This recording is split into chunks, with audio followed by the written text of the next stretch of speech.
Hello hi नमस्कार, मी आरती आणि माझ्या यूट्यूब चॅनलमध्ये तुमच्या सगळ्यांचं मनापासून हार्दिक स्वागत। तर मी चालले आहे बदलापूरमध्येच पनवेल हायवेच्या साईडला असणाऱ्या डोंगरांमध्ये एक वॉटरफॉल आहे छोटा, तो तुम्हाला खूप दिवसांपासून बघायचा होता आणि तुमच्या सगळ्यांसोबत मला शेअरही करायचा होता।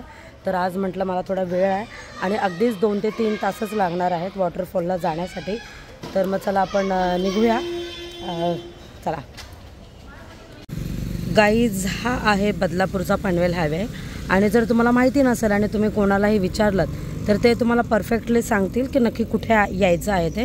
आणि आपल्याला बरोबर ह्या चौकातून म्हणजे एक तिकडून रस्ता येतोय, एक इकडून येतोय, एक इकडून येतोय आणि एक आहे जो मी जिथे उभी आहे तो त्या रस्त्याला बरोबर यायचं आहे। सी हा कीर्ती पोलीस इथे लिहिलेला आहे, कीर्ती पोलीस, आणि त्याच्या बरोबर मधून हा छोटा रस्ता जातोय। आपल्याला या रस्त्याने पुढे जायचं आहे। तर हे तुम्हाला जो गाव दिसतं हे गाव सोडून आपल्याला आतमधल्या साईडला यायचं आहे। ह्या साईडला इथून आपल्याला आत सरळ जायचं आहे। गाईज, हा जो रस्ता दिसतोय मध्ये जे तुम्हाला गाव लागलं तिथल्या गावातल्या लोकांना तुम्ही विचारून ह्या रस्त्यापर्यंत येऊ शकता आणि ह्या रस्त्याला आल्यावरती तुम्हाला एक असं छोटं मंदिर लागेल आणि तिथून आपल्याला या साईडला वळायचं आहे। तर गाईज, हे बघा, ही तुम्हाला पनवेल हायवेची पाण्याची टाकी दिसत असेल आणि तिथेच मध्यंतरी इथल्या पार्टमध्ये गाव आहे आणि हे आहे मंदिर आणि आपल्याला या साईडला जायचं आहे, या साईडला वॉटरफॉलसाठी। तर इथून बघा, इथूनच असा जायला रस्ता आहे। या साईडून आपण वळालो तर आपल्याला जायला रस्ता मिळेल। गाईज, वॉटरफॉल जवळच आहे। जर तुम्हाला कोणाला खरंच व्हिजिट करायचं असेल तर ऑफ डेला सुद्धा व्हिजिट करू शकता। म्हणजे अर्ली मॉर्निंग गेलात म्हणजे 7 वाजता गेलात तर 8-9 पर्यंत तुम्ही रिटर्न येऊ शकता आणि सेम जर तुम्ही संध्याकाळी 4 वाजता गेलात तर 6-6:30-7 पर्यंत तुम्ही बदलापूरला रिटर्न येऊ शकता। तर ते ब्ल्यू शेड दिसतं तिथे मंदिर होतं आणि इथून यायला अशी पायवाट होती आणि इथे आल्यावरती अशा 2 वाटा लागतात, एक इकडचा रस्ता आणि एक इकडचा। आपल्याला हा जी छोटी पायवाट दिसते वरती जाणारी त्या पायवाटाने वरती जायचं आहे। तुम्हाला दिसतच असेल त्या बिल्डिंग्स आहेत म्हणजे ते आहे बदलापूर। मग पनवेल हायवे लागतो, मग मंदिर लागतं आणि मग पायवाट लागते जी आता आपण वॉटरफॉलसाठी जातोय पुढे।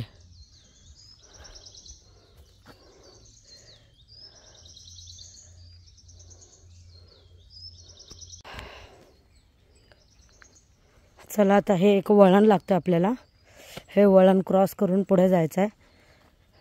बदलापूरमधून जवळच आहे वॉटरफॉल, पण ऑफकोर्स आपल्याला वळण वगैरे बघावं लागेल। 6 मध्ये काढतो ना, 6 मध्ये काढ, 3 मध्ये 1 मध्ये नको। गाईस, पनवेल हायवेच्या ह्या डोंगरांमध्ये मी पहिल्यांदाच आले आहे, पण इथे भरपूर अंधार आहे, पण खूप छान वाटतं अशा वातावरणात आल्यावरती। कारण इतक्या वर्ष मी इथे राहून पण मी कधीच या डोंगरांमध्ये आले नव्हते, पण आज मला खूपच छान वाटतंय। चलो, तर गाईज आपण थोडं पुढे असं चालत आल्यावरती इथे बघा शेतकऱ्यांनी मस्त भाताची लागवड केली आहे आणि काही अशी शेतीची जी काही रोपं होती तांदळाची त्याची साईडला काढून ठेवली आहेत, म्हणजे नक्की ते इथे पाणी जेव्हा भरणार तेव्हा पुन्हा पेरण्यासाठी इकडे येतीलच। चला पुढे जाऊया।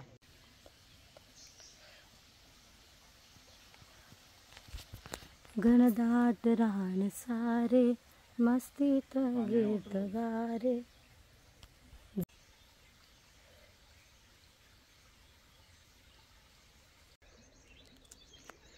गाईज, आपण आता ह्या छोट्या जंगलात होतो आणि इथून बाहेर पडल्यावरती तुम्हाला असा काहीतरी स्पेस मिळाला पाहिजे म्हणजे तुम्ही बरोबर रस्त्याने पुढे जाताय।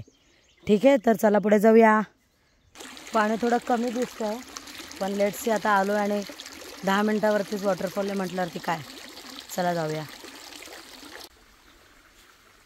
तर गाईज, जो आपल्याला मध्ये पाण्याचा ओढा लागला होता त्याच ओढ्याला फॉलो करून आपल्याला यायचं आहे आणि पुढे आपल्याला असे मोठे मोठे दगड पण लागतील आणि इथून आपल्याला जायला कमसे कम 20 ते 25 मिनटं किंवा अर्धा तास सुद्धा पकडा, एवढा वेळ तरी आपल्याला नक्की लागेल।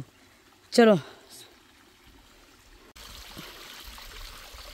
किती घनदाट जंगल आहे आणि अंधारही पडला आहे, म्हणजे तुम्ही विचार करू शकता इथे झाडं किती आहेत आणि वेगवेगळ्या प्रजातीची झाडं आहेत आतमध्ये। औषधी पण वनस्पती आहेत, केळीची पण झाडं आहेत, छोटी छोटी जी येतात ती पावसात, म्हणजे रानटी केळीची झाडं वगैरे आहेत। तुम्हाला समोर दिसत असेल तो मोठा असा खडक, त्या खडकावरती पुढे जायचं आहे. त्याचा टास्क आहे. चलो गाईज, एवढा खालून असं चालत वरती आलं आणि मध्ये मोठी मोठी झाडं पण आहेत आणि मोठे मोठे असे खडक पण आहेत, दगडं पण आहेत. तर ते चालता चालता मला भरपूर दम लागला, भरपूर घाम आला. आणि मी सगळ्यात केलेली मोठी मिस्टेक म्हणजे मी दरवेळेस कुठेही जाताना ॲटलिस्ट छोटी बॉटल तरी कॅरी करते घरातून किंवा बाहेर शॉपमधून वगैरे तरी घेते. पण मी इथे येताना म्हणतं जरा बदलापूरच्या जवळच आहे तर इतकं काय वेळ लागणार नाही, त्या दृष्टिकोनाने मी पाण्याची बॉटल कॅरी नाही केली. पण एवढे मोठे मोठे दगडं चढून मला आता इतकी तहान लागले, पण मी पाण्याची बॉटल नाही आणली आहे. तर ही मिस्टेक तुम्ही कोणी पण करू नका. कुठे जाताना ॲटलिस्ट 10 रुपयाची छोटी बॉटल तरी कॅरी करा, जेणेकरून तुम्हाला थोडंसं रस्त्यामध्ये चालणं वगैरे फिरणं इझी होईल. आणि आपण निसर्गाच्या सानिध्यात येतो तेव्हा मोठे मोठे वॉटरफॉल असतात, तिथलं आपण पाणी पिऊ शकतोच नक्कीच. पण आपल्याला मध्येच कुठे जर त्रास होत असेल तर आपल्याला पाणी प्यायला पाहिजेच. तर तुम्ही बघू शकता किती छान असं जंगल आहे आणि अजून 2-3 मिनटाच्या अंतरावरती वॉटरफॉलचा आवाज येतो आहे आणि पक्ष्यांचाही छान असा आवाज येतो आहे. तर चला आता जाऊया, 2च मिनटं बाकी आहेत. तर गाईस, तुम्हाला माहिती होतं की मला पाणी प्यायचं आहे, तर माझ्याकडे ऑप्शन नाही आहे. म्हटलं ह्या वॉटरफॉलमधून जे काही थोडंसं झऱ्यासारखं पाणी वाहत आहे तेच आपण जरा पिऊया. आणि माझं फर्स्ट टाईम आहे की जे मी बाहेर असं कुठल्या तरी वॉटरफॉलचं वगैरे पाणी पिते. तर लेट्स से, दाखव.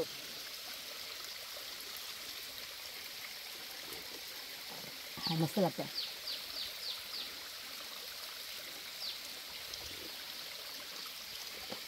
तरीसुद्धा तुम्ही लोक लक्षात ठेवा, येताना स्वतःची बॉटल कॅरी करा.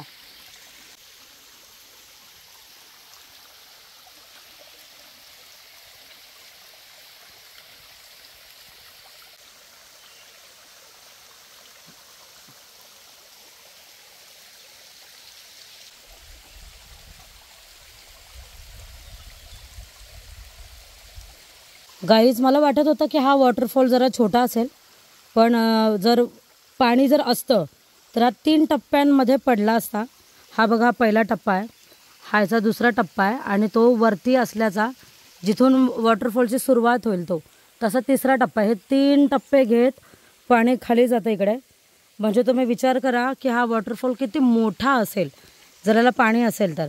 आज बाय मिस्टेकली इकडे आलो, मला वाटलं की भरपूर पाणी असू शकतं कारण काल जोरदार पाऊस झाला, पण पाणी नाही आहे. लेट्स से आता नेक्स्ट टाईम जेव्हा मी येईल तेव्हा भरपूर पाऊस असेल तेव्हाच येईल.